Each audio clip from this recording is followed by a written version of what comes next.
नेपालका नेताहरू जहिले पनि आफ्नो स्वार्थ, आफ्नो पारिवारिक स्वार्थ, गुटगत स्वार्थमा आफ्नो पार्टीको सिङ्गो नेता पनि बन्न नसक्ने र सधैँ समस्या क्रिएट गरिरहने, यो सबैभन्दा धेरै नेपालको समस्या बनिरहेको छ। हामी विकासका वादक, नेपालका राजनीतिक पार्टीका नेताहरू विकासका वादक, समाजका वादक र संस्कृतिका वादकहरू बन्दै गएका छन्। विकासका वादक कसरी?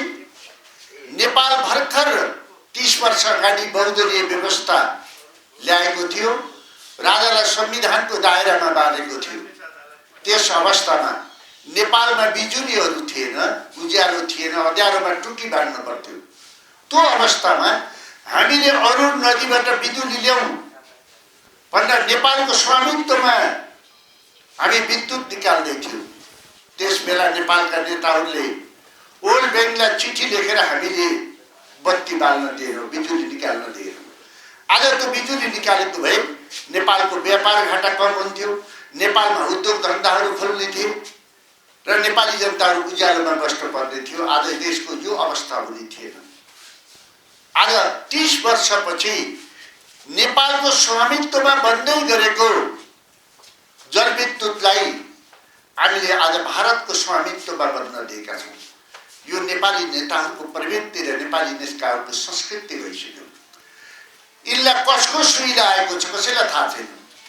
कसको इन्जेक्सन कसित प्रयोग भइरहेको छ हामीले बुझ्न सकेका छैनौँ। यसै गरेर नेपाली संस्कृति दुनियाँमा सबैभन्दा राम्रो संस्कृति हामीले लिने, चाहे मैथिली होस्, चाहे भोजपुरी होस्, चाहे थारू होस्, चाहे दसैँ होस्, चाहे धान नाच होस्, चाहे घाटु डाँस होस्, यस्ता संस्कृतिहरूलाई हामीले अहिले गाउँका जनजातिहरूले कोदाको रक्सी बनाए भने पुलिस लगाएर फटाइदिन्छौँ। तर नुनको नाममा होली वाइन ल्याएर नेपाली जनतालाई छर्किन्छौँ र चोखाउने काम गर्दछौँ। यसरी नै नेपाली समाजलाई विभिन्न पार्टीगत रूपमा रसिद कटाएर झगडा बनाउँछौँ। यो प्रवृत्ति नेपालमा सधैँ रह्यो। यो प्रवृत्ति जनताबाट होइन, सधैँ जनताहरूले यस्तो काम गरे, नेताहरूले यस्तो काम गरे। योबाट हामी निस्कन थालेका थियौँ। नेपालमा ठुलो युद्ध भयो, 17,000 भन्दा बढी मान्छेहरू मारिए। के को नाममा मारिए? विदेशी लगानी गर्न दिदैनौँ, हिन्दी भाषा बोल्न दिँदैनौँ, विदेशी फिल्म चल्न दिँदैनौँ, गोर्खा भर्ती गरेर बन्द गर्छौँ। 17,000 मान्छे यसैको नाममा मानिए, अङ्गभङ्ग भए, सारा भए। तर यसको नाममा हामीले यो हिंसाबाट देशलाई रोक्नुपर्छ भनेर हामीले संविधान बनायौँ। पहिलो संविधानबाट संविधान बन्न सकेन। संविधान सभाबाट प्रचण्डजी, बाबुरामजी, माधव नेपालजी, जलनाथजी प्रधानमन्त्री बन्नुभयो। तर संविधान निर्माण गर्न सक्नु भएन, न्यायाधीशलाई खोजेर ल्याउनु पर्यो। दोस्रो संविधान सभाबाट सुशील कोइराला प्रधानमन्त्री हुनुभयो। एकातिर माओवादी, एकातिर एमाले, एकातिर राप्रपा, तराईका सबै पार्टीहरूलाई मिलाएर हामीले संविधान निर्माण गर्यौँ। त्यो पनि समावेशी संविधान, संघीयता सहितको संविधान, गणतान्त्रिक संविधान, समानुपातिक संविधान हामीले निर्माण गर्यौँ। आज त्यो संविधानबाट व्यवस्थापिका चुनाव भयो। कम्युनिस्ट पार्टीहरूले अत्याधिक बहुमत ल्याए, 2/3 बहुमत ल्याए। तर आज सरकार चलाउने बेला, विकास गर्ने बेलामा जुन संसदले नेपालको नक्सा पास गर्यो सर्वसम्मत भएर, आज त्यही संसद विघटन भयो। मलाई लाग्छ यो संसद विघटन गर्नु अत्यन्तै दुःखद कुरा हो।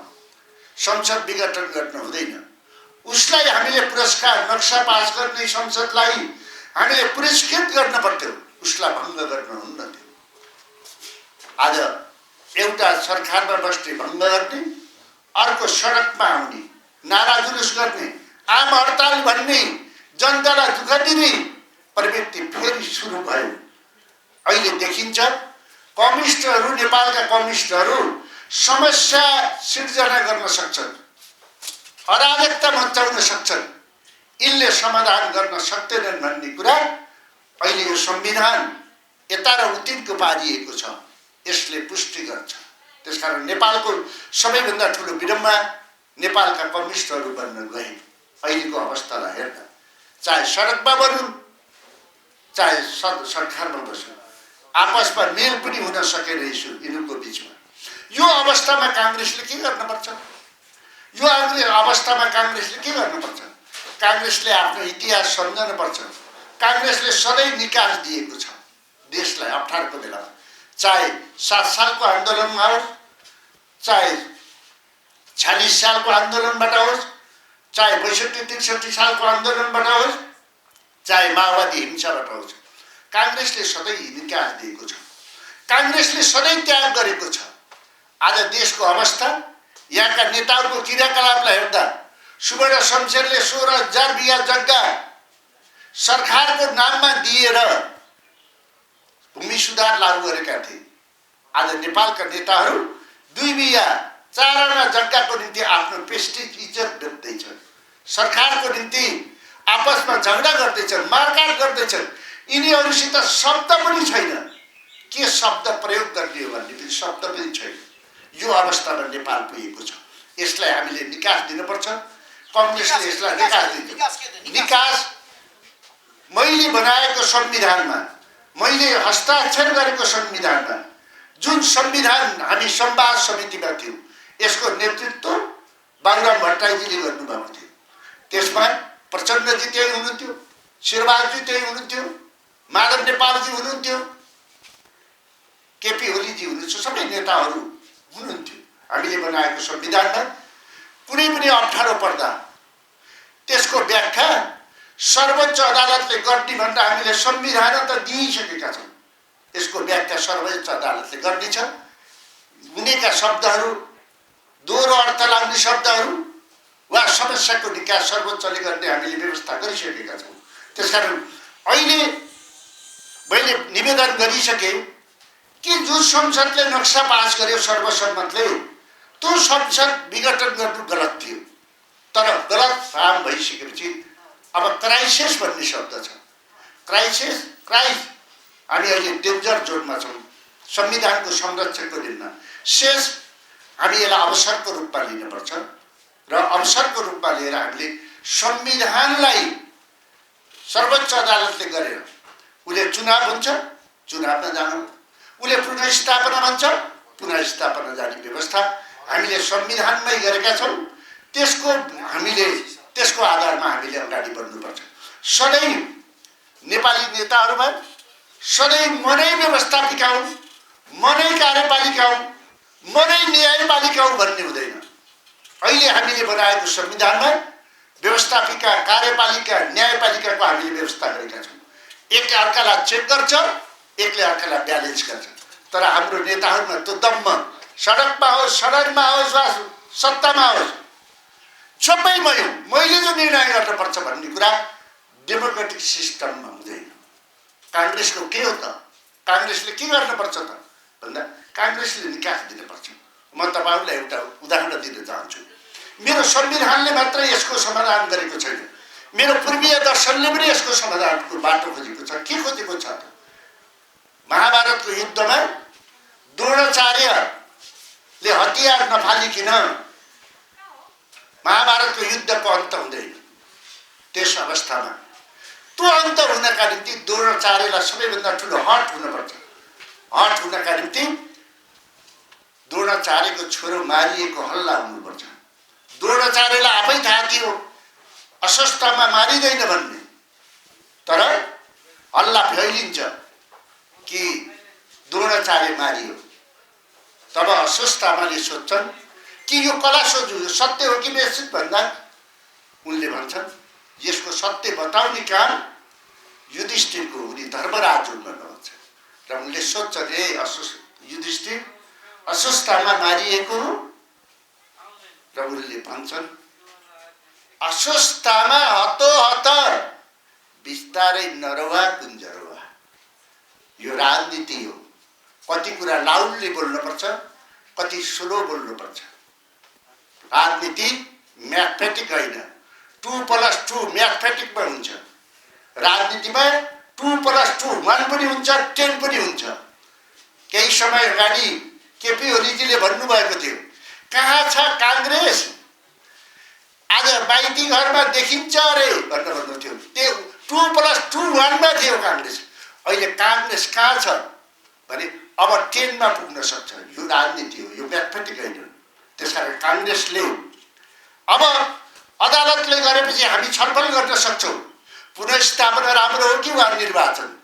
तर राजनीति दर्शनशास्त्रमा के हुन्छ भन्नुहुन्छ भने विश्वमा हामीले चाहे इन्डिया हेरौँ, चाहे क्यानाडा हेरौँ, चाहे बेलायत हेरौँ, यसलाई मैले सुस्पष्ट तरिकाले अध्ययन गर्दा प्रतिपक्षले सधैँ चुनावको प्रतीक्षा गरिरहेको हुन्छ। जहिले पनि प्रतिपक्षले र सरकार पक्षले देशको निम्ति एउटै विदेश नीति खोजिरहेको हुन्छ संसारमा। त्यसकारण कांग्रेस चुनावको प्रतीक्षामा छ। तथापि सर्वोच्च अदालतले गरेको निर्णयलाई उले शिरोधार्य गर्छ, किनभने उसैले बनाएको संविधान, उसैको नेतृत्वमा बनाएको संविधान। त्यो संविधानमा सबै नेताहरू अहिले सरकारमा हुने वा सडकमा हुने सबैको हस्ताक्षर छ। यसैलाई विधिको शासन भन्छन्। नेपालको समस्या वामपन्थीहरू कम्युनिस्टहरू बन्दैछन्। सरकारमा जाँदा पनि समस्या, सडकमा जाँदा पनि समस्या, जङ्गलमा जाँदा पनि समस्या। माओवादी युद्ध भयो, कुन नेता भाग्न पर्यो, कुन नेता घाइते भए, श्रीलङ्कामा हिंसा भयो, राष्ट्रपतिहरू मारिए, भारतमा हिंसा भयो, इन्दिरा गान्धी, राजीव गान्धीहरू मारिए, नेपालमा हिंसा भयो, गरिब मारिए। हिजो पनि गरिबका ट्याक्सीहरू जलाइए, ठुला नेताहरू पेजरमा हिँड्ने भए। यो कुनै राजनीति हो? यो कुनै राजनीति संस्कार हो? यी नेताहरूबाट, यस्ता नेताहरूबाट अब नेपालले मुक्त पाउनुपर्छ। यिनीहरूबाट संविधानको संरक्षण पनि हुँदैन, समाधान पनि हुँदैन। यो नेपाली जनताको विकास हो। यो कुरालाई नेपाली सञ्चार माध्यमहरूले लिएर जानुपर्छ। हिजैका दौरान कुन इन्जेक्सन हो थाहा छैन। केपीजीको भङ्ग गर्ने इन्जेक्सन के हो, प्रचण्डजीको सडकको इन्जेक्सन के हो, यो इन्जेक्सनको पनि पहिचान गर्न पर्ने समय अब आएको छ। त्यसकारण यो देश हाम्रो हो। हिजो दोस्रो विश्व युद्धमा वीर गोर्खाली भनेर कहरिएका नेपालीहरू आज अरबमा बोरा बोक्न जानु पर्ने। आज तपाईँले प्रश्न सोध्नुहोस्, तपाईँहरू सबैले। आज अमेरिका जालान्, युरोप जालान्, प्रचण्डको पासपोर्टमा भिसा लाग्ला, शेरबहादुरजीको लाग्ला, केपी ओलीको लाग्ला, माधव नेपालको लाग्ला। नेपाली जनताका छोराको अन्तर्राष्ट्रिय क्षेत्रमा यो पासपोर्टको मूल्य कति हो, कति बनाएका छन्। लुम्बिनी छ यत्रो शान्ति क्षेत्र, जहाँ वर्षमा विश्व शान्तिको सन्देश फैलाउने विश्वका मान्छे आउँछन्। त्यो मेरो लुम्बिनीको मूल्य कति हो? मेरो टोपी, मेरो बक्खु, मेरो तराईमा लाउने धोतीको मूल्य कति हो? मेरो संस्कृतिको मूल्य कति हो? नेपाली जनताको मेरो माउन्ट एभरेस्टको मूल्य कति हो? मेरा गोर्खालीहरूको वीर गोर्खाली भन्ने गोर्खालीहरूको मूल्य कति हो? आज जनजातिहरूले बनाउने, ती वीर गोर्खाली बनाउने मेरो कोदाको रक्सीको वा मेरो कोदाको मूल्य कति हो? यो प्रश्न हरेकलाई राख्नुहोस्। यहाँ न कम्युनिस्ट छ, न काङ्ग्रेस छ, या सिङ्गो नेपाल छ। त्यसकारण सधैँ आन्दोलन, सधैँ उग्रता, सधैँ उग्रता। यिनलाई त्योभन्दा केही थाहा छैन। सत्तामा बस्दा मिल्न नसक्ने, सरकार चलाउन नसक्ने, अहिले फेरि झडकमा आएर भाँड भइरो, यो कदापि हुँदैन। यसमा हामी लाग्नुपर्छ। यसको समाधानको नेतृत्व हामी गर्न सक्छौँ। यति कुरा मैले राख्न चाहेपछि चाहिँ केही छ भने भन्नु। मैले अब कसैले आमसभा गर्छ, जनता आउँछ, नारा लाउँछ, त्यसको खण्डन गर्ने पनि प्रशंसा गर्ने पनि म मान्छे होइन। मेरो देशलाई त्यसले के असर गर्छ, मेरो जनतालाई के असर गर्छ, मेरो जनता के गर्दैछ, त्यो मेरो सवालको कुरा हो। मेरो देश कहाँ जाँदैछ, मैले बनाएको संविधान कहाँ जाँदैछ, मेरो यत्रो कपाल फुलाजरी लडेको जेल गएको मेरो प्रजातन्त्र कहाँ जाँदैछ? यी 2-4 जना नेताको नाममा ठगहरूको घरमा जाँदैछ कि मेरो जनताको घरमा जाँदैछ? यति मात्र कुरा हो। यसमा कुनै मेरो सवाल छैन।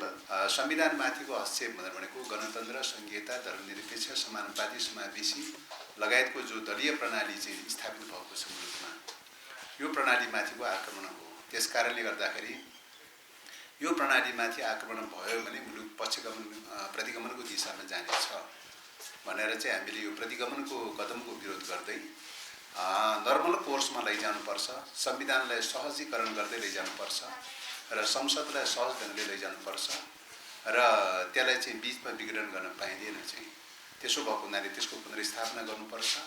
निर्वाचनको प्रश्न गर्नु भनेको 5 वर्षको अवधिमा मतलब संविधानले ताजा जनादेशको व्यवस्था गरेको छ। प्रत्येक 5 वर्षमा चाहिँ आवधिक रूपमा चाहिँ ताजा जनादेशको व्यवस्था गरेको छ। त्यसकारणले गर्दाखेरि चाहिँ त्यो ताजा जनादेशको आधारमा चाहिँ हुने कुरा हो र यो बीचमा चाहिँ कसैले चाहिँ के अरे निर्वाचनको परिक्रमा गरेको छैन। संविधानले चाहिँ प्रधानमन्त्रीले संसद भङ्ग गरेर निर्वाचन गर्ने परिकल्पना गरेको छैन। त्यसकारणले गर्दाखेरि चाहिँ अहिलेको परिस्थितिमा संविधानमा टेक्ने हो भने, संवैधानिक व्यवस्थामा टेक्ने हो भने पुनर्स्थापनाको विकल्प छैन र संविधानमा नटेक्ने, संविधानमा नअट्ने हो भने अथवा संविधानलाई भताभुङ पारेर चाहिँ जाने हो भने चाहिँ अब मुलुकमा जे पनि हुन सक्छ। त्यसकारणले गर्दाखेरि चाहिँ हामीले संविधानमा टेक्नुपर्छ, संवैधानिक व्यवस्थालाई, विधिको शासनलाई चाहिँ प्राथमिकता दिनुपर्छ र विधिको शासनलाई प्राथमिकता दिएन भने मुलुकमा चाहिँ एक प्रकारले निरङ्कुश तन्त्र हावी हुन सक्छ र निरङ्कुश तन्त्र हावी हुँदै जाने स्थितिमा चाहिँ नेपालको राष्ट्रिय अस्मिता समेत सङ्कटमा पर्न सक्छ। त्यसो भएको हुनाले अराजक स्थितिमा अस्थिरता र अराजकताको दिशातर्फ जाँदाखेरि राज्य विफल हुँदै जान्छ। राज्य विफल हुनु भन्नुको तात्पर्य चाहिँ राष्ट्रिय अस्मितामाथि सङ्कट पर्नु हो। त्यसो भएको हुनाले यसको चाहिँ संसद भङ्गको परिघटना कहाँसम्म जोडिएको छ त त्यसको इफेक्ट भनेर भन्दाखेरि राष्ट्रिय अस्मितामाथि समेत पनि गम्भीर आँच पुग्ने देखिन्छ। त्यसो भएको हुनाले चाहिँ यतिखेर अहिलेको आवश्यकता, अहिलेको परिस्थिति संसद पुनर्स्थापना गर्ने र तपाईको संविधानलाई सहज कोर्समा लैजाने, संसदलाई 5 वर्षको कार्यावधि पूरा गर्न दिने, 5 वर्षको अवधिमा निर्वाचन गर्ने, यही सहज प्रक्रियाको कोर्सबाट लैजानुपर्छ र त्यसो गर्न सक्यो भने राज्यलाई स्थिरता र स्थायित्व दिन सकिन्छ, राष्ट्रिय अस्मितालाई रक्षा गर्न सकिन्छ र जनजीविकाको क्षेत्रमा पनि चाहिँ राज्यले केही गर्ने अवसर पाउँछ। अन्यथा चाहिँ अस्थिरताको दिशातर्फ जान थाल्यो, संविधान मिच्ने दिशातर्फ जान थाल्यो भने मुलुकमा ठुलो सङ्कट पैदा हुन्छ। त्यसो भएको हुनाले संविधान मिच्नु हुँदैन भनेर चाहिँ हामी आग्रह गरिरहेका छौँ। तर अब सम्माननीय प्रधानमन्त्रीज्यूले संविधान मिच्ने प्रक्रिया बढाउँदै लैरहनु भएको छ। त्यही क्रममा तत्कालै चाहिँ तपाईँको संसदको सदस्य मात्रै प्रधानमन्त्री हुन पाउँछ। संसद आफैले विघटन गरिसकेपछि त्यसको सदस्य छु भन्ने दावा गर्ने ठाउँ रहँदैन। जब संसदको सदस्य नरहेको व्यक्ति चाहिँ प्रधानमन्त्री हुन सक्ने ठाउँ रहँदैन। त्यो अवस्थामा स्वाभाविक ढङ्गले रिजाइन गर्नुपर्ने हो र काम चलाउ सरकारमा परिणत हुनुपर्ने हो। तर उहाँले रिजाइन गर्नुभएको छैन चाहिँ र फुल गभर्मेन्टको जस्तो गरिकन चाहिँ क्याबिनेटका पुनर्गठन गर्ने, क्याबिनेट मन्त्रीहरू नियुक्ति गर्ने, अरू राजनीतिक नियुक्तिहरू गर्ने, एउटा मान्नुहोस् फुल गभर्मेन्ट हो भन्ने ढङ्गले चाहिँ उहाँले गरिरहनु भएको छ। त्यो पनि संविधान उल्लङ्घनको चाहिँ एउटा नाङ्गो रूप हो हैन। संविधानको धारा 77ले के भन्छ त भन्दाखेरि सांसद मात्रै चाहिँ प्रधानमन्त्री हुन पाउने, प्रतिनिधि सभाको सदस्य मात्रै प्रधानमन्त्री हुन पाउने जो व्यवस्था छ, प्रतिनिधि सभा उहाँले विघटन गरिसकेपछि उहाँको चाहिँ प्रतिनिधि सभाको चाहिँ सदस्यको हैसियत रहने कुरा हुँदैन। त्यो अवस्थामा प्रधानमन्त्री हुने हैसियत पनि समाप्त हुन्छ। त्यसो भएको हुनाले केयरटेकरमा जानुपर्ने कुरा स्वाभाविक प्रक्रिया हो। तर यो मान्यतालाई, यो परम्परा, यो नेपालको परम्परा, यो पार्लियामेन्ट्री सिस्टमको परम्परा होस् या अन्तर्राष्ट्रिय परम्परा होस्, यो मान्यतालाई फलो गरिरहनु भएको छैन। त्यस्तै गरिकन चाहिँ अरू राजनीतिक नियुक्तिहरू गर्ने प्रक्रिया क्रममा संवैधानिक परिषदको सन्दर्भमा गत वैशाखमा एउटा चाहिँ अध्यादेश लिएर आउनु भयो चाहिँ। त्यो अध्यादेश संविधान विपरीत भयो। त्यसकारणले गर्दाखेरि अध्यादेश खारिज गर्नुपर्छ भनेर पार्टीले निर्णय गर्यो। 4 दिन पछाडि अध्यादेश जारी भएको 4 दिन पछाडि त्यो अध्यादेश फिर्ता भयो चाहिँ। त्यही फिर्ता भएको अध्यादेश चाहिँ अहिले पछाडि चाहिँ तपाईँको चाहिँ अस्ति चाहिँ के अरे मङ्सिरको लास्टमा चाहिँ फेरि लिएर आउनु भयो चाहिँ। त्यो अध्यादेश फेरि लिएर आउनु भयो चाहिँ। अब के अरे त्यो अध्यादेश लिएर आएर चाहिँ तपाईँको के गर्नुभयो त भन्दाखेरि फेरि पनि नियुक्ति गर्ने प्रयास गर्नुभयो। पार्टीले तत्कालै भन्यो कि यो त पहिले खारिज भइसकेको अध्यादेश, पहिले फिर्ता भइसकेको अध्यादेश घरिघरि ल्याइरहने कुरा हुन सक्दैन। किन त भन्दाखेरि अध्यादेश जारी भइसकेपछि या त त्यो चाहिँ फिर्ता हुन्छ या त त्यो चाहिँ तपाईँको कानुन बन्छ। यो दुईटा भन्दा तेस्रो स्थिति रहँदैन। र यो अन्तर्राष्ट्रिय परम्पराको हिसाबले हेर्दाखेरि पनि, पार्लियामेन्ट्री डेमोक्रेसी भएका मुलुकहरूको परम्परा हेर्दाखेरि पनि अध्यादेश चाहिँ तपाईँको पुनः त्यही अध्यादेश दोहोऱ्याएर लिएर आएको रेकर्ड देखिँदैन चाहिँ। र भारतमा त कतिसम्म देखिन्छ भन्दाखेरि चाहिँ यदि त्यसरी चाहिँ ल्याइएको छ त्यस्तो प्रकारको अध्यादेश, एकपल्ट खारिज भइसकेको फिर्ता भइसकेको अध्यादेश फेरि पनि लिएर आइएको छ भने त्यो संविधानमाथिको जालसाजी हो भनेर भनेका चाहिँ छन्। त्यसकारणले गर्दाखेरि नेपालको सन्दर्भमा पनि खारिज भइसकेको अध्यादेश तपाईँको फेरि पनि चाहिँ लिएर आउने चाहिँ खालको जो गरियो त्यो संविधानमाथिको एक प्रकारको जालसाजी हुने प्रक्रिया सुरु भयो भने देखिन्छ। एउटा त्यो। दोस्रो कुरा त्यही अध्यादेश पनि खारिज गर्ने भनेर चाहिँ पार्टीमा निर्णय भइसकेको थियो। निर्णय भइसकेको अवस्थामा निर्णय भइसकेपछि उहाँले संवैधानिक परिषदको बैठक बस्ने कोसिस गर्नुभयो। पार्टीले सोध्यो कि संवैधानिक परिषदको बैठक बस्यो त भनेर भन्दाखेरि होइन, बैठक चाहिँ भएको होइन, केही निर्णय भएको छैन, केही पनि भएको छैन भनेर भन्नुभयो। निर्णय भएको छैन भनेर भनियो, कुनै पनि केही पनि भएको छैन भनेर भनियो। पछि चाहिँ तपाईँको चाहिँ संसद यता 5 गते चाहिँ पुस 5 गते संसद भङ्ग भइसकेपछि संसद भङ्ग एकातर्फ संसद भङ्ग गर्ने निर्णय गर्नुभयो, अर्कोतर्फ चाहिँ त्यो निर्णय चाहिँ त्यही बेलामा 30 गते निर्णय गरेको थियो भनेर चाहिँ त्यो चाहिँ संसदमा पठाइदिनु भयो, सुनाइ समितिको लागि भनेर पठाइदिनु भयो। जबकि सुनाइ समिति त स्वतः संसद भङ्ग भएपछि त सुनाइ समिति स्वतः निष्क्रिय हुने कुरा स्वतः भइहाल्यो। चाहिँ सुनाइ समिति स्वतः निष्क्रिय भइसकेपछि सुनाइ समितिको अनुमोदन हुने कुरो भएन। चाहिँ अब संवैधानिक अङ्गहरूमा नियुक्तिको लागि संविधानले 292 को दफा धारा अनुसार चाहिँ सुनाइ समितिले अनिवार्य रूपले चाहिँ त्यसलाई चाहिँ वन गरेको हुनुपर्दछ अथवा सुनाइ समितिमा पेश गरेको हुनुपर्दछ। सुनाइ समितिले 2/3 बहुमतले रिजेक्ट गरेन भने मात्रै चाहिँ त्यो अनुमोदन हुन्छ। अन्यथा त्यो प्रावधान पुरा नगरिकन 292 को प्रावधान पुरा नगरिकन चाहिँ संवैधानिक अङ्गहरूको नियुक्तिको लागि चाहिँ कानुनी रूपले परिपक्व भएको मानिँदैन। चाहिँ त्यसकारणले गर्दाखेरि संसदीय सुनाइ समिति नै तपाईँको कोमामा रहेको अवस्थामा उहाँले चाहिँ तपाईँको चाहिँ के अरे त्यतिकै नियुक्ति गर्ने प्रक्रिया सुरु गर्नुभयो। त्यो पनि संवैधानिक परिषदको बैठकको कोरम नपुगेको अवस्थाबाट सुरु गर्नुभयो। त्यसले गर्दाखेरि संविधान उल्लङ्घन गर्ने प्रक्रिया, कानुन उल्लङ्घन गर्ने प्रक्रिया, विधिको शासनलाई उल्लङ्घन गर्ने प्रक्रिया यति तीव्र रफ्तारमा चाहिँ जान थाल्यो कि अब मुलुकमा संविधान छ कि छैन, कानुन छ कि छैन भन्ने अवस्थामा पुग्न थालेको छ। त्यसो भएको हुनाले चाहिँ विधिको शासनलाई फलो गर्नुपर्ने, कानुनी शासनलाई फलो गर्नुपर्नेमा कानुन उल्लङ्घन गर्ने, विधि उल्लङ्घन गर्ने, संविधान उल्लङ्घन गर्ने प्रक्रिया तीव्र रूपले बढेको छ। त्यसकारण यतिखेर फेरि पनि संविधानलाई स्थायित्व दिनका लागि, कार्यान्वयन गर्नका लागि, संवैधानिक व्यवस्थालाई सुचारू राख्नका लागि फेरि पनि एकपटक चाहिँ सम्पूर्ण जनता, देशभक्तहरू, सम्पूर्ण चाहिँ लोकतन्त्रवादीहरू, गणतन्त्रवादीहरू सबै चाहिँ फेरि पनि एकजुट भएर यो संविधानको रक्षार्थ चाहिँ तपाईँको चाहिँ आन्दोलित हुनुपर्ने अवस्था पैदा हुन थालेको चाहिँ छ। यही आग्रह गरिरहेका चाहिँ छौँ। त्यसो भएको हुनाले हामी सबै पत्रकार साथीहरूसँग पनि, सबै जनसमुदायहरूसँग पनि आग्रह गरिरहेका छौँ। मुलुकमा चाहिँ त्यत्रो लामो सङ्घर्ष, त्याग, बलिदानको परिणामस्वरूप स्थापित भएको सङ्घीय लोकतान्त्रिक गणतन्त्र यतिखेर कोमामा पुगेको छ। त्यसकारणले गर्दाखेरि यसको रक्षाको निम्ति, यसको सुरक्षाको निम्ति, यसलाई सुचारू रूपले कार्यान्वयनको निम्ति सदनको चाहिँ क्रियाशीलता, संविधानको क्रियाशीलता, यसलाई निरन्तरताको निम्ति सबै एकताबद्ध भएर अगाडि बढ्न सक्यौँ भने मात्रै मुलुकको चाहिँ भविष्य सुनिश्चित छ। अन्यथा मुलुकको भविष्य, नेपालको भविष्य नै, नेपालको अस्मितामाथि नै गम्भीर सङ्कटहरू पैदा हुने स्थिति पैदा भइरहेको छ। यही कुरा पत्रकार साथीहरूसँग आग्रह गर्न चाहन्छु। धन्यवाद।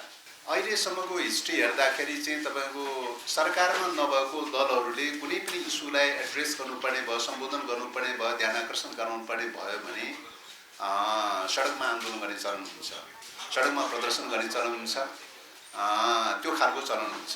तर सरकारमा भएको चाहिँ दलले अथवा सरकारमा भएका मन्त्रीहरूले चाहिँ तपाईँको सडक आन्दोलन गर्ने, सडकमा चाहिँ प्रदर्शन गर्ने खालको चाहिँ अभ्यास चाहिँ यो पार्लिमेन्ट्री डेमोक्रेसीमा चाहिँ सायद मलाई लाग्छ नेपालको अभ्यास नभएको मात्रै होइन, अन्तर्राष्ट्रिय अभ्यासमा पनि मैले देखिरहेको छु होइन।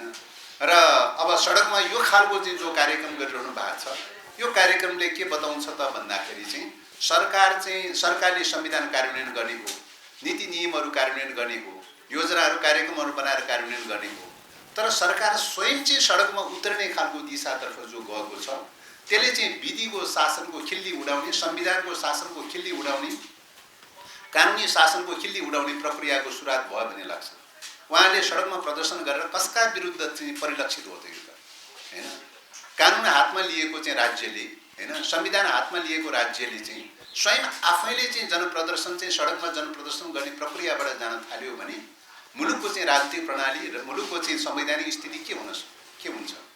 त्यसकारणले गर्दाखेरि यसले चाहिँ के देखाउँछ त भन्दाखेरि चाहिँ तपाईँको चाहिँ जबरजस्ती रूपले चाहिँ शक्ति प्रदर्शन गर्ने, जबरजस्ती रूपले चाहिँ तपाईँको चाहिँ सत्ताको बलमा चाहिँ त्यो शक्ति प्रदर्शन गर्ने खालको जुन दम्भ देखाइरहेको चाहिँ छ, त्यो पञ्चायत कालमा चाहिँ त्यस्तो गर्थे। चाहिँ पञ्चायत कालमा सडकको आन्दोलनलाई निषेध गर्थे, सडकको चाहिँ कार्यक्रमहरूलाई विरोध गर्ने कुराहरूलाई दलहरूमाथि प्रतिबन्ध लगाएर दलहरूको विरोध कार्यक्रमहरूलाई निषेध गर्थे। तर पञ्चहरूले आफैले चाहिँ तपाईँ पञ्च र्याली गर्थे। चाहिँ ठ्याक्कै पञ्च र्यालीको चाहिँ नयाँ रूप हो भन्ने लाग्छ। त्यस कारणले गर्दाखेरि चाहिँ यसले चाहिँ के देखाउँछ त भन्दाखेरि पञ्चायतको पुनरावृत्ति, निरङ्कुश तन्त्रको पुनरावृत्ति, निरङ्कुश शासन व्यवस्थाको पुनरावृत्तिको चाहिँ सङ्केत हो भन्ने लाग्छ। यही रूपमा लिनुपर्छ भन्ने लाग्छ। धन्यवाद। होइन, एउटा क्वेसन तपाईँलाई, तपाईँ कानुनविद पनि हुन्छ, ज्ञाता पनि हुन्छ, नेता मात्रै होइन। तपाईँहरूको समूहले माग 9 गते प्रदर्शन गर्यो, त्यसै गरी म देखाइदिन्छु भन्दै प्रधानमन्त्री ओलीले पनि 23 गते गर्नुभयो, फेरि तपाईँहरूले 28 गते गर्दै हुनुहुन्छ। तपाईँ एउटा कानुनको ज्ञाता भएको हिसाबले यसरी शक्ति प्रदर्शन गर्दै जाने, कसको मान्छे हाम्रो पक्षमा आउने अथवा को धेरै अथवा त्यो प्रदर्शन गर्दै जाने भने स्वतन्त्र न्यायपालिकाको निर्णय प्रक्रियाले असर गर्छ कि गर्दैन? तपाईँहरू सर्वोच्च अदालतको आदेश अथवा निर्णय फैसला जे भए पनि मान्छे पनि भनिरहनु भएको छ, होइन यो गरेछ भने भनेर पनि भनिरहनु भएको छ। सर्वोच्च अदालतको निर्णय प्रक्रियाको सन्दर्भमा सर्वोच्च अदालतलाई स्वतन्त्रता छ। न्यायिक सम्पादन गर्ने अधिकार सर्वोच्च अदालतलाई छ र सर्वोच्च अदालतले जे निर्णय गर्छ, जे आदेश दिन्छ, सर्वोच्च अदालतको आफ्नो स्वविवेकले स्वतन्त्रता छ। संविधानले प्रत्याभूत गरेको छ। अब जहाँसम्म सडकको आन्दोलनको कुरा हो, सडकको आन्दोलनको कुराको सवालमा चाहिँ कुनै पनि घटना प्रक्रियाको सन्दर्भमा सरकारमा नरहेका दलहरूको सन्दर्भमा, सरकारमा नरहेका सडकमा रहेका दलहरूको सन्दर्भमा आवाज उठाउने थलो भनेको सडक नै हो हैन। आवाज उठाउने थलो भनेको सडक नै हो। किन त भन्दाखेरि मैले अघि पनि निवेदन गरेँ, संविधान उल्लङ्घन गर्ने प्रक्रियाको सुरुवात भयो। संसद छैन, संसदबाट सुनवाई हुन संसदको चाहिँ अधिवेशन नरहेको अवस्थामा, बैठक नरहेको अवस्थामा संसदबाट सुनाउने प्रक्रिया बन्द भयो। एक प्रकारले बन्द भएको अवस्था छ र त्यसको विकल्पमा जाने ठाउँ कहाँ हो त? न्यायालयमा हो हैन। न्यायालयमा हो। न्यायालयमा जाँदाखेरि पनि कतिपय विषयहरूको सन्दर्भमा न्यायालयमा विचाराधीन रहेको अवस्थामा, न्यायालयमा रिट निवेदन परेको छ, विचाराधीनको अवस्थामा रहेको छ। विचाराधीन रहेको अवस्थामा राज्यले त्यसलाई दायाँ-बायाँ गर्न पाउँदैन। न्यायालयको सम्मान गर्नुपर्दछ। तर त्यसको पनि सम्मान भएन। न्यायालयमा चाहिँ विचाराधीनको रूपमा चाहिँ रिट निवेदनहरू परेको चाहिँ छ, तर त्यो रिट निवेदनहरूको कुनै सुनवाई नहुँदै चाहिँ सरकारले फटाफट ढङ्गले चाहिँ जसरी चाहिँ राजनीतिक नियुक्तिहरू गर्ने, संवैधानिक अङ्गहरूमा नियुक्ति गर्ने प्रक्रियाको जब सुरुवात भयो, न्यायालयको पनि अवज्ञा हुन थाल्यो। यो अवस्थामा जनताले आवाज उठाउने कहाँ हो त भन्दाखेरि स्वाभाविक ढङ्गले जनताले सडकमा आवाज उठाउन सक्छ। जनताको लागि चाहिँ खुला थलो चाहिँ जनताको लागि लोकतन्त्रमा जनताको लागि चाहिँ तपाईँको खुला थलो भनेको सडक नै हो हैन। सदन कि त सदन हुनु पर्यो चाहिँ, सदन बन्द विघटन गरिएको चाहिँ छ हैन। सर्वोच्च अदालतमा परेका कतिपय मुद्दाहरूको सन्दर्भमा मैले अघि नै निवेदन गरेँ, कतिपय मुद्दाहरूको सन्दर्भमा रिट निवेदनहरू परेको चाहिँ छ। त्यसको सुनाइ हुन नपाउँदै सरकारको तर्फबाट बटाबट गर्न थाले। त्यो अवस्थामा चाहिँ के हो त चाहिँ जनताले आवाज उठाउने, दलहरूले आवाज उठाउने ठाउँ कहाँ हो त भन्दाखेरि सडकभन्दा विकल्प त रहेन। त्यसकारणले लोकतन्त्रमा सडकभन्दा विकल्प नरहेको अवस्थामा हामीले सडकमा आवाज उठाएको निश्चित रूपले हो र यो कानुन सम्बद्ध कुरा हो, विधि सम्मत कुरा हो। शान्तिपूर्ण रूपले प्रदर्शन गर्न पाउने, शान्तिपूर्ण रूपले सभा गर्न पाउने, शान्तिपूर्ण रूपले आफ्ना आवाजहरू बुलन्द गर्न पाउने यो लोकतन्त्रको विशेषता हो, लोकतन्त्रले दिएको अधिकार हो। त्यसैले त्यही अधिकारको चाहिँ उपभोग गरेर चाहिँ सडकमा प्रदर्शन गरेको अवस्था हो। धन्यवाद। यो कांग्रेसको भूमिकालाई चाहिँ तपाईले कसरी हेर्नुहुन्छ? कांग्रेस एकातिर हामी यो असंवैधानिक कदमहरु विरोध पनि गरिरहेछ, तर कांग्रेसका सभापति चाहिँ फेरि यस कुरामा मौनता साधेर बस्नु भएको छ। कसरी लिनु भएको छ? अब नेपाली कांग्रेस चाहिँ तपाईको यो लोकतन्त्रको मसिहा भनेर भनिन्छ हैन। नेपाली कांग्रेसले पुरानो पार्टी भनेर पनि दावा गर्नुहुन्छ। उहाँले कम्युनिस्टहरूलाई, वामपन्थीहरूलाई चाहिँ प्रजातन्त्रवादी होइन भनेर पनि भन्नुहुन्छ। यो व्यवस्थाको चाहिँ तपाईको अझ चाहिँ तपाईको धारा 76 को चाहिँ संविधानको धारा 76 मा प्रधानमन्त्रीले कुनै पनि हालतमा संसद भङ्ग गर्न पाइँदैन भन्ने प्रस्तावको साथै उपदफा 1, 2, 3 हुँदै 7 सम्मका उपदफाहरू जो सृजना गरिएको थियो संविधान ड्राफ्ट गर्ने बेलामा, त्यो ड्राफ्ट गर्ने बेलामा चाहिँ तपाईको यो प्रस्ताव उहाँहरुकै प्रस्ताव हो। त्यो बेलामा तात्कालीन नेकपा एमाले र तात्कालीन माओवादीले राखेको प्रस्ताव भनेको त चाहिँ प्रत्यक्ष चाहिँ प्रधानमन्त्री अथवा चाहिँ राष्ट्रपति निर्वाचन गर्नुपर्छ भन्ने कुरा राखेको थियो हैन। त्यो राखेको थियो किन त भन्दाखेरि त्यो भन्दा अगाडि 47 सालको संविधानमा पटक चाहिँ तपाईको धारा 53 को चाहिँ उपदफा 4 मा चाहिँ संसद विघटन गर्न पाउने जुन व्यवस्था थियो, त्यो विघटनको व्यवस्थाले गर्दाखेरि 4 पटकसम्म त्यो बेलामा संसद विघटनको अभ्यास भयो प्रधानमन्त्रीबाट। त्यसले गर्दाखेरि मुलुकमा अस्थिरता र अराजकता पैदा भयो। यो हुनु हुँदैन चाहिँ नेपालले मध्यावधि चुनाव टेक्न सक्दैन, पटक मध्यावधि चुनाव टेक्न सक्दैन। त्यसैले चुनाव भनेको 5 वर्षमा हुने हो, मध्यावधिमा जान सम्भव छैन। त्यसो भएको हुनाले त्यो प्रावधान चाहिँ राखिनु हुँदैन चाहिँ हैन। त्यो प्रावधान राखिनु हुँदैन भन्ने कुरामा सबै सहमत भयो। 53 को उपदफा 4 राखिनु हुँदैन भन्ने कुरामा सबै सहमत भयो। त्यसको विकल्प के राख्ने त भनेर भन्दाखेरि विकल्पको रूपमा चाहिँ राष्ट्रपति प्रत्यक्ष निर्वाचन गरौँ, तात्कालीन माओवादीको थियो। तात्कालीन एमालेको चाहिँ प्रधानमन्त्री प्रत्यक्ष रूपले निर्वाचन गरौँ, कार्यकारी प्रधानमन्त्री बनाउँ भन्ने चाहिँ थियो हैन। त्यो थियो। तर त्यसको विकल्पमा चाहिँ नेपाली कांग्रेसले के राखे त भन्दाखेरि संसद विघटन गर्नै नपाउने खालको चाहिँ व्यवस्था गरौँ, तर प्रधानमन्त्री चाहिँ पार्लिमेन्टबाटै चयन गरौँ भन्ने उहाँहरूको थियो चाहिँ। अन्ततगत चाहिँ उहाँहरूले राखेकै प्रस्तावमा सर्वसम्मत भयो, सहमति भएर चाहिँ यो व्यवस्था गरिएको। अब यो व्यवस्था अनुसार चाहिँ जानुपर्नेमा तपाईको सरकार चाहिँ संसद भङ्ग गर्ने अधिकार त कहीँ पनि व्यवस्था गरेको छैन। यस्तो अवस्थामा प्रधानमन्त्रीले जो संसद भङ्ग गरे त्यो धारा 76 माथिको चाहिँ आक्रमण चाहिँ सुरु गरेको अवस्था हो। धारा 76 माथि आक्रमण सुरु गरिसकेपछि धारा चाहिँ तपाईको चाहिँ के अरे 76 उपदफा 7 चाहिँ उल्लङ्घन हुन थालिसकेपछि संविधान माथिको आक्रमण सुरु हुन थालिसकेपछि उहाँले त त्यसको रक्षामा उभिनु पर्ने कुरा हो, त्यसको रक्षामा उभिनु पर्ने हो। अब उहाँले चाहिँ निर्णय त गर्नु भएको छ, असंवैधानिक भनेर त भन्नु भएको छ, त्यो स्वागतयोग्य कुरा हो चाहिँ। असंवैधानिक भनेर त्यसको केही कदमहरूको चाहिँ मतलब विरोध पनि गरिरहनु भएको छ, सडकमा पनि विरोध गरिरहनु भएको छ, त्यो सकारात्मक कुरा हो।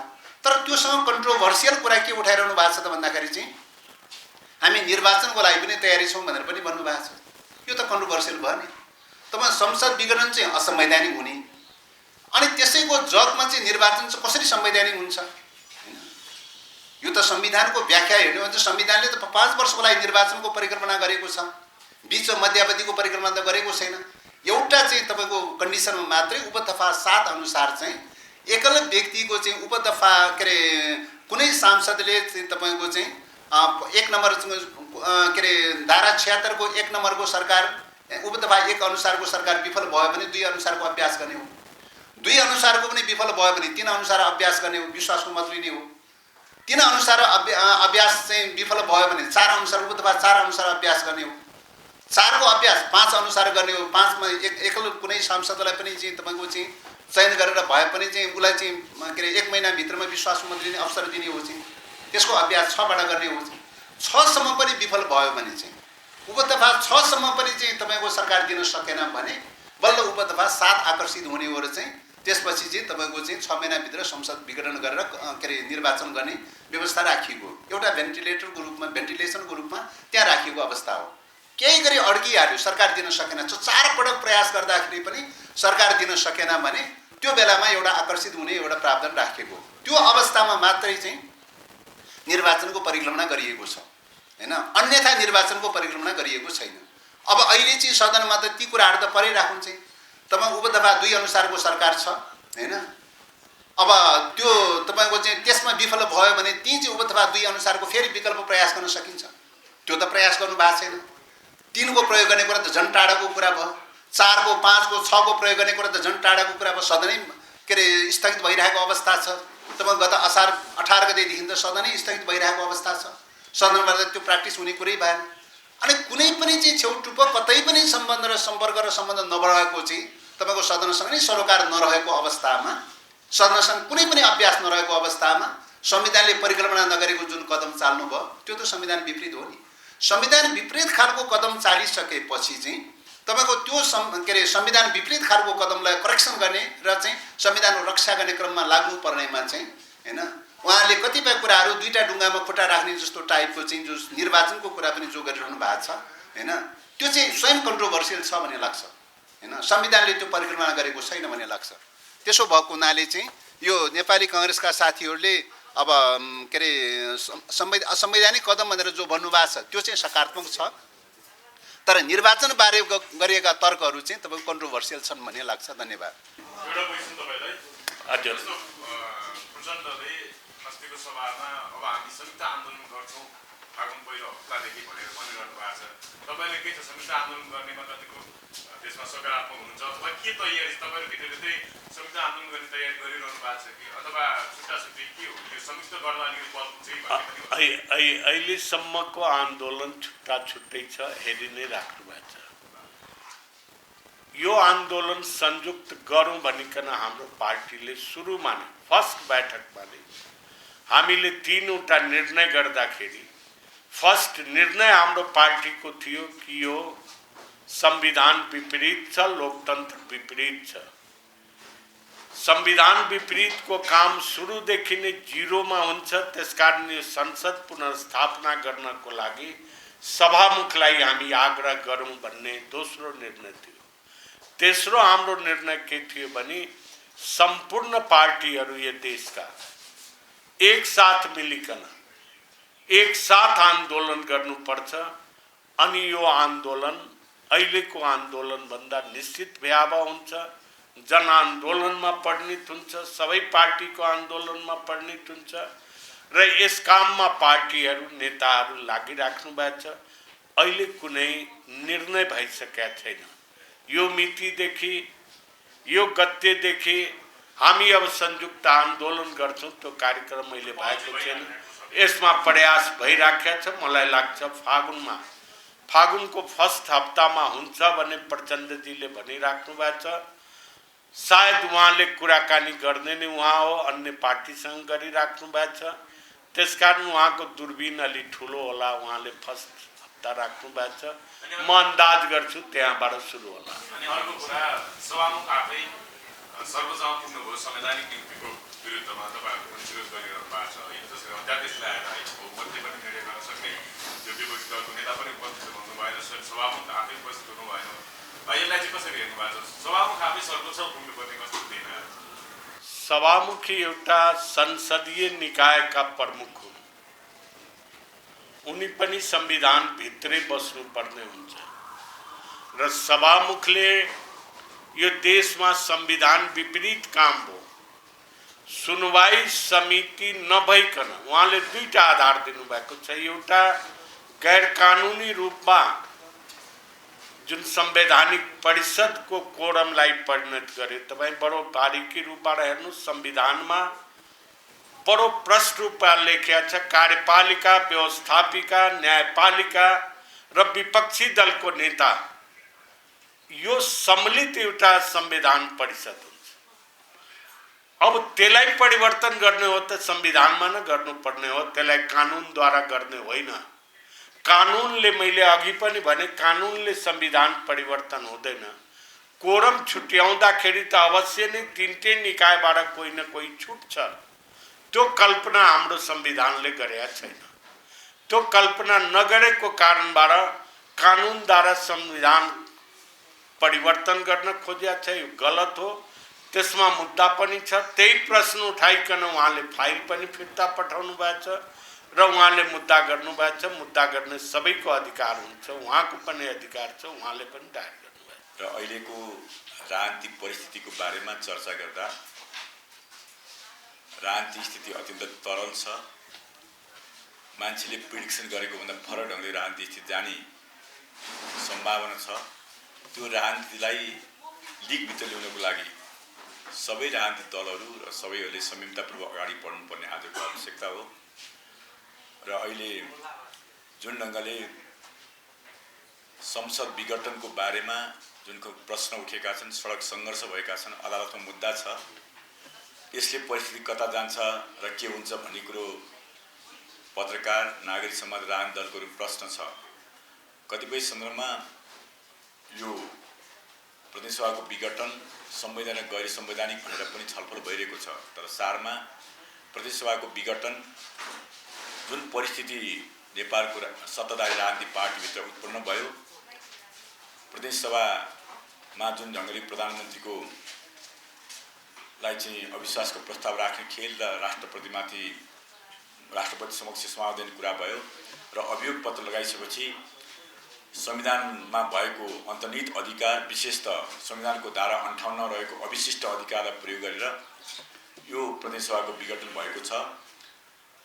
संविधानको धारा 58 मा अविशिष्ट अधिकार भनेको संविधान नलेखिएका र सरकारले गर्नुपर्ने काम, सङ्घीय सरकारले गर्नुपर्ने काम र यसको प्रयोग पनि सङ्घीय सरकारले गर्नुपर्ने भन्ने स्पष्ट व्याख्या भइसकेपछि यो प्रधानमन्त्रीको अन्तर्निहित अधिकारभित्र प्रयोग गरेर यो प्रतिनिधिसभा विघटन भएको छ। त्यसैले यो प्रतिनिधिसभा हामीले छलफल गरेको थियौँ, चर्चा गरेको थियौँ, यो चाहिँ पुनर्स्थापना हुन्छ कि सम्मानित सर्वोच्च अदालतले त्यो ढङ्गले गर्छ कि भन्ने लाग्न सक्छ।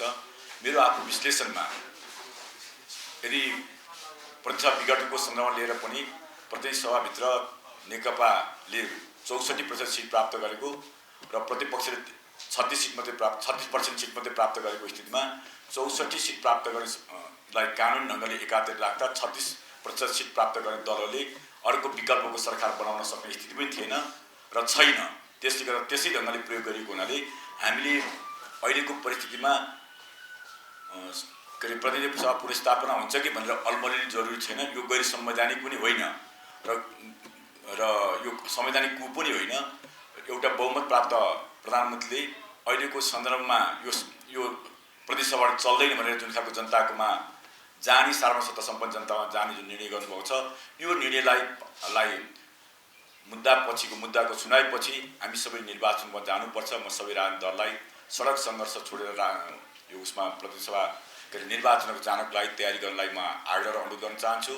यति बेला हाम्रो पार्टी नेकपालाई विभिन्न ढङ्गले आरोपित गर्ने, यसले संविधानलाई संरक्षण गर्न सक्दैन, सङ्घीय लोकतान्त्रिक गणतन्त्रलाई खारिज गर्छ, धर्मनिरपेक्षलाई खारिज गर्छ भने जस्ता प्रचार पनि भइरहेका छन्।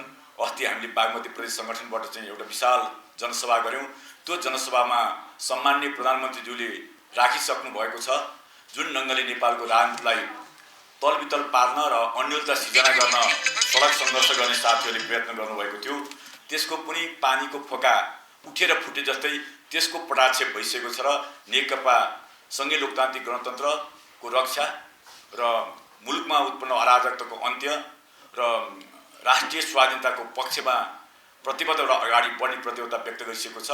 आजको सन्दर्भमा राष्ट्रिय स्वाधीनताको पक्ष एकातिर, राष्ट्रिय आत्मसमर्पणवादीहरू अर्कोतिर भएर जुन सङ्घर्ष भइरहेको छ, सबै देशभक्त नेपालीहरूलाई राष्ट्रिय स्वाधीनताको पक्षमा, राष्ट्रिय सार्वभौमिकता पक्षमा, अखण्डताको पक्षमा जुन्नुपर्ने र हाम्रो मुलुकमा अझै पनि कालापानी लिप्लेसँग अर्काले कब्जा गरिरहेको छ, त्यहाँबाट भारतीय सेना हटाउनु पर्ने मुख्य दायित्व छ। त्यो राष्ट्रियताको संरक्षणको लागि, मुलुकको भूगोलको एकीकरणको लागि सबै दल एकजुट भएर अगाडि आउनुपर्ने बेलामा पार्टी र देशभित्रै अन्योलता सिर्जना गरेर अराजकता सिर्जना गरेर अगाडि बढ्नु हुँदैन भन्ने कुरा म राख्न चाहन्छु। र यति बेर हामी सबैले मुलुकको अराजकताको अन्त्य गरेर मुलुकलाई चाहिँ एउटा सही ट्र्याकमा ल्याउनको लागि निर्वाचनभन्दा विकल्प छैन, त्यसमा जानका लागि म आग्रह गर्न चाहन्छु। र जो साथीहरू वेटिङ गभर्मेन्टमा हुनुहुन्छ प्रतिपक्षलाई चाहिँ जहिले पनि मध्यावधि निर्वाचनको सरकारलाई कम गर्नुपर्छ भन्ने स्थिति हुँदा प्रतिपक्ष स्वयं पनि निर्वाचनको तयारी नगरिकन संविधानको रक्षाको नाममा जुन सडक सङ्घर्ष गर्छ त्यसलाई अन्त्य गरेर निर्वाचनको वातावरण तयार गरेर अगाडि लाग्न म हार्दिकता पठाउन गर्न चाहन्छु। अब थप प्रश्न भयो गरिदिनु होला। एउटा क्वेसन जस्तो तपाईँकै भाषामा भनौँ, यो गत संसद विघटन गर्ने प्रधानमन्त्रीको विशेष कार्य भएको छ। यो असंवैधानिक होइन, संवैधानिक पनि होइन र आगामी वैशाखमा निर्वाचन भयो। तर त्यो निर्वाचित भएर आएको संसदहरूले प्रधानमन्त्री चुन्नुभयो र त्यो प्रधानमन्त्रीले 1-2 वर्षपछि फेरि मलाई काम गर्न दिएन, मेरो भनेअनुसारको काम भएन भने फेरि संसद विघटन गर्यो भने त्यति बेला चाहिँ हाम्रो के हुन्छ? त्यो अहिले ठिकै प्रश्न गर्नु, यो आम रूपमा मान्छेलाई लागेको प्रश्न हो। कतिपय कानुनविदहरूले के भन्नुभएको छ भने अबको संसदको यो भन्नाले सर्वोच्च अदालतले यो संसद पुनर्स्थापना गरेन भने संसदको आयु चाहिँ अब 2 वर्ष हुन्छ भनेर पनि भनिरहनु भएको छ। त्यो हिसाबले होइन, मान्छेलाई आफ्नो ढङ्गबाट तर्क राख्ने, छलफल गर्ने, बहस गर्ने स्वाभाविक हो। जुन सम्मानित सर्वोच्च अदालतको संवैधानिक बेन्चमा गएको मुद्दामा विभिन्न ढङ्गले तर्क गर्नु स्वाभाविक हो। मैले के आशा गरेको छु भने हाम्रो संविधानमा जुन हाम्रो सम्झौताको संविधान हो, कतिपय कुरा संवैधानिकले व्याख्या गर्न पनि जरुरी छ। त्यसले गर्दा अहिलेको सम्मानित सर्वोच्च अदालतको संवैधानिक बेन्चले अस्पष्टता भएको कुरालाई संविधानिक व्याख्या गरिन्छ, एउटा निकास दिनेछ। यो स्थिति यसो भएर यसरी जान सक्छ भनेर चाहिँ एउटा स्पष्ट दिशा निर्देश दिने मैले विश्वास गरेको छु। म त्यही पनि अनुरोध पनि गर्न चाहन्छु, किनभने संविधानमा जुन ढङ्गले हामीले एउटा परिस्थितिमा बनाएका थियौँ, जुन आन्दोलनको उठेका मुद्दाहरू एकैचोटि सम्बोधन गर्नुपर्ने स्थिति थियो, तर हामीले जुन खालको संसदीय प्रणाली अपनाएका छौँ, संसदीय प्रणाली अपनाएको मुलुकमा प्रधानमन्त्रीलाई चाहिँ सदन विघटन गर्ने अधिकार जुन जरुरी छ अन्तर्राष्ट्रिय जगतमा पनि। मैले राजनीतिक दलभित्रको विवादमा मैले हेरेँ, विश्वभरिमा यो संसद धेरै विघटन भएका छन्। मैले गुगल सर्च गरेर हेरेँ, 66वटा अहिलेसम्मको 66वटा चाहिँ आन्तरिक राजनीतिक पार्टीहरू विवादको कारण गरेर संसद विघटन भएका छन्। त्यस्ता विघटन गर्दाखेरि 2वटा मात्रै पुनर्स्थापित भएका छन्। अरू 64वटा मुद्दा चाहिँ प्रधानमन्त्री जे गर्यो त्यही भएको स्थिति देखियो। निर्वाचनबाट आउने प्रधानमन्त्री पनि त्यसरी नै त्यही बाहनामा भन्नाले काम गर्न दिएनन् विपक्षी अथवा आफ्नै पार्टीभित्र त्यसरी लुचाचोडी भयो कुर्सीको लागि भनेर भनियो भने त्यो बेला के हुन्छ अलिकति व्यवहारिकताको प्रश्न पनि होला। ठिकै 2 वर्षमा निर्वाचन हान्न सक्ने यो अर्थतन्त्रले त्यो गर्न मैले भने संविधान हेर्न त्यसलाई व्याख्या गर्न अब सम्मानित सर्वोच्च अदालत छोडिदिउँ। मैले धेरै यहाँ बसेर सर्वोच्च अदालतको त्यो मानहानि पनि गर्न चाहनु उसलाई पर्खाउनु जुन तपाईँले चाहिँ व्यवहारिक प्रश्न गर्नुभएको छ त्यो प्रश्न मैले भने त्यसको बारेमा सम्मानित संवैधानिक बेन्चले स्पष्ट दिशा निर्देश दिएर व्याख्या गर्नुपर्ने आवश्यकता छ। त्यो व्याख्या गर्छ भन्ने मैले विश्वास छु।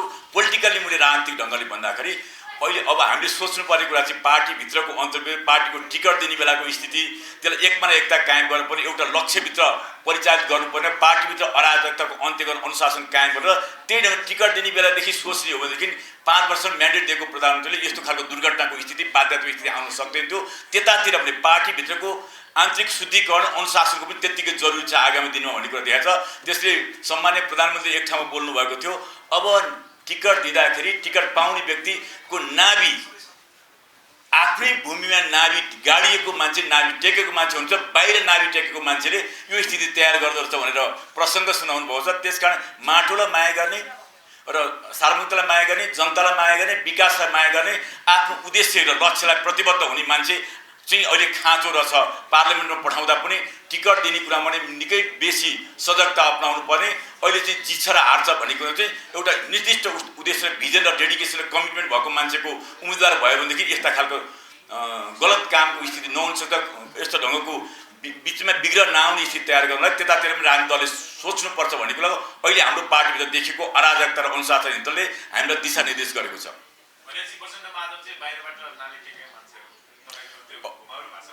मैले त्यसरी त उहाँहरूलाई भन्दिनँ तर मैले आफूले अब पार्टीको आफूले सोद्धाखेरि बागमती प्रदेशको अध्यक्षको हैसियतले मैले भन्दाखेरि मैले पनि सोच्नु पर्यो टिकटको सिफारिस दिँदाखेरि मेरो बागमती क्षेत्र 13 जिल्लामा जो चाहिँ स्वाधीनताको पक्षमा राष्ट्रियताको पक्षमा नेपाली माटोको पक्षमा जो आफूले प्रष्ट रूपमा उभिन सक्दैन जसले आफूलाई चाहिँ फरक ढङ्गले परिचालन नेपालको राजनीति तपाईँले बुझ्नुभएको छ 7 सालदेखि 65 सालसम्म पनि हाम्रो राजनीतिभित्र बाहिरी चलखेल हुँदै एउटा मात्रै घटना हो 16 बुँदै जुन हामीले संविधान बनाउँदाखेरि राजनीति दलमा गरेको थियौँ साँच्ची कोही बस्न आएनछन् र हामीले निर्णय गर्यौँ तर त्यसलाई अवरोध खडा गर्न आएको त तपाईँले देख्नुभएको छ 2072 सालमा त्यो स्थितिबाट नेपाली राजनीति मुक्त गरेपछि मात्रै मुलुकलाई र यसको समृद्धिलाई विकासको लागि चाहिँ हाम्रो राजनीतिक अस्थिरताको अन्त्य गर्ने बाटो त्यही मात्रै छ। त्यसले हामी आफै राजनीतिक दलले पनि यतातिर ध्यान दिनुपर्छ र हाम्रो पार्टी नेकपा चाहिँ प्रष्ट रूपमा त्यो बाटोबाट बहुत ठुलो सिकाइ गरेर चाहिँ मुलुकको स्थितिलाई त्यो ढङ्गले सोचिरहेको कुरा म जानकारी गराउँछु। यसैमा एउटा क्वेसन अब माघ 9 गते प्रचण्डबहादुर समूहले शक्ति प्रदर्शन गर्यो माघ 23 गते फेरि तपाईँहरूले जवाफ दिनु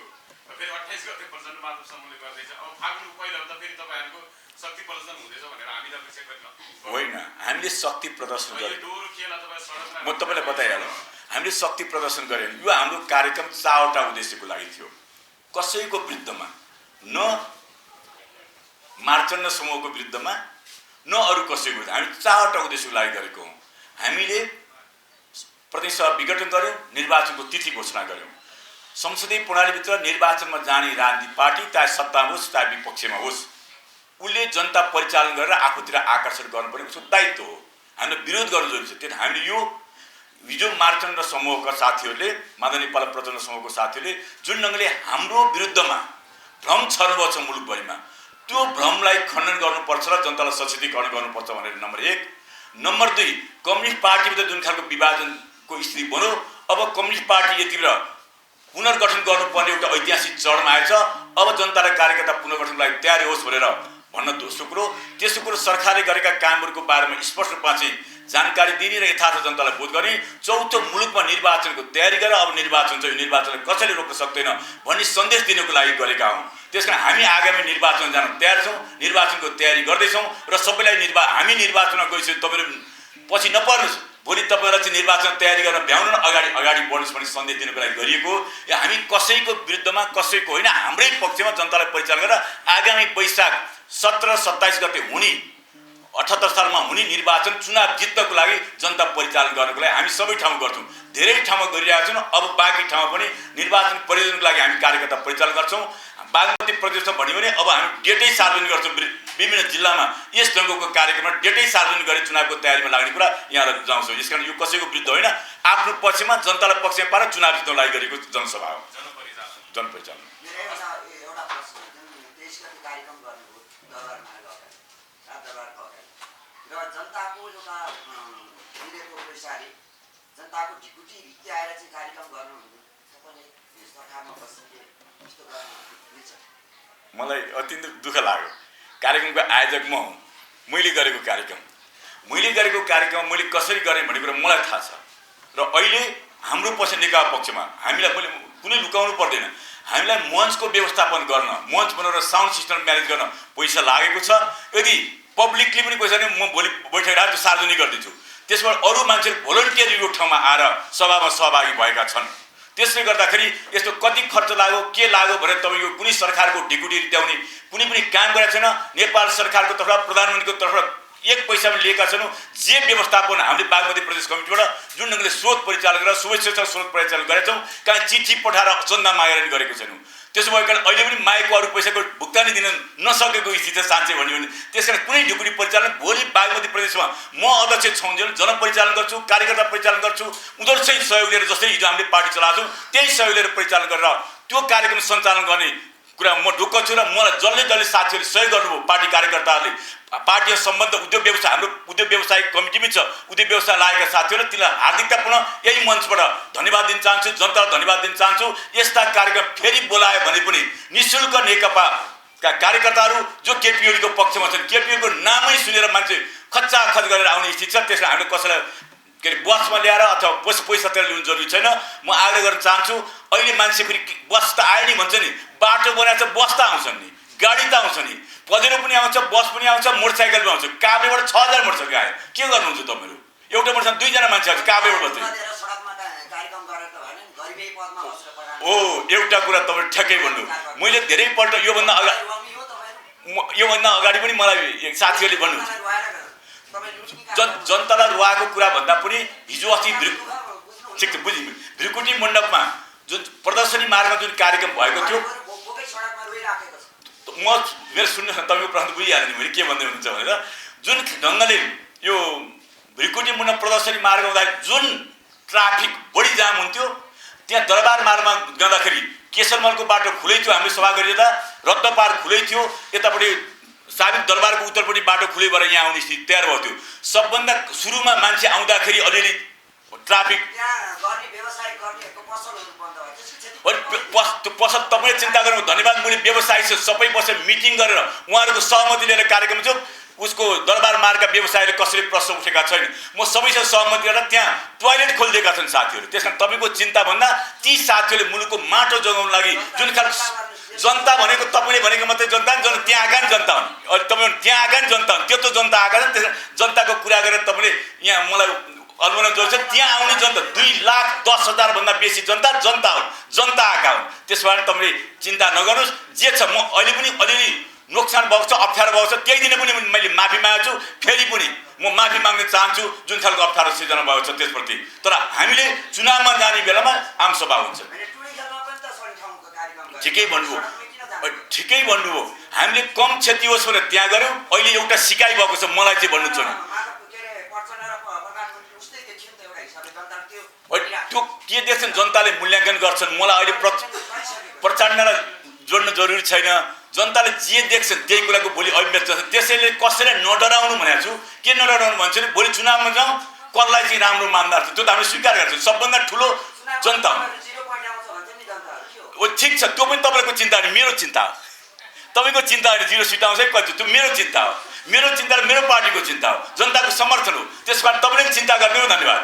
नेताजी अब एउटा लास्टमा क्वेसन, आफै आज जगन्नाथ भने जस्तै साउन्ड सर्भिस पनि पैसा तिर्न गाह्रो भएको चाहिँ यो चाहिँ अलिकति हास्यास्पद होला होइन, यो चाहिँ तपाईँको त्यो प्रक्रिया अलिकति। तर अस्ति भर्खरको जसरी राष्ट्रपतिले विभिन्न धारा भन्नुभयो नि त्यो संवैधानिक नियुक्तिमा त्यो सिफारिस गर्दाखेरि, त्यो त अलिक विभिन्न धारा भने कति धारा त्यो धारा नै उल्लेख गर्न नसक्ने भएर त्यो नियुक्ति भयो कि अथवा के अलिकति अब त्यो चाहिँ मैले धेरै यस बारेमा म धेरै जान्न सम्बन्धी राष्ट्रपतिले गरेको कुराको बारेमा म त्यो संस्थालाई विवाद ल्याउनु हुँदैन भन्ने मान्छे भएको हुनाले म त्यतातिर जान्न। त्यो तपाईँले अन्तैबाट खोज्नु, अरू साथीहरूले तपाईँले भरमार उत्तर दिएका होलान्।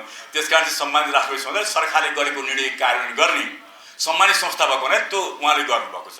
किनभने उहाँलाई त्योभन्दा अर्को 1 दिन 2 दिन पर सार्न सक्नुहुन्थ्यो होला, त्यो टाइममा गरेको। त्यसकारण म राष्ट्रपतिलाई सरकारको सिफारिस गरेको काम कार्यान्वयन गर्ने धन्यवाद दिन चाहन्छु। टाइममा कार्यान्वयन गरिदिनु।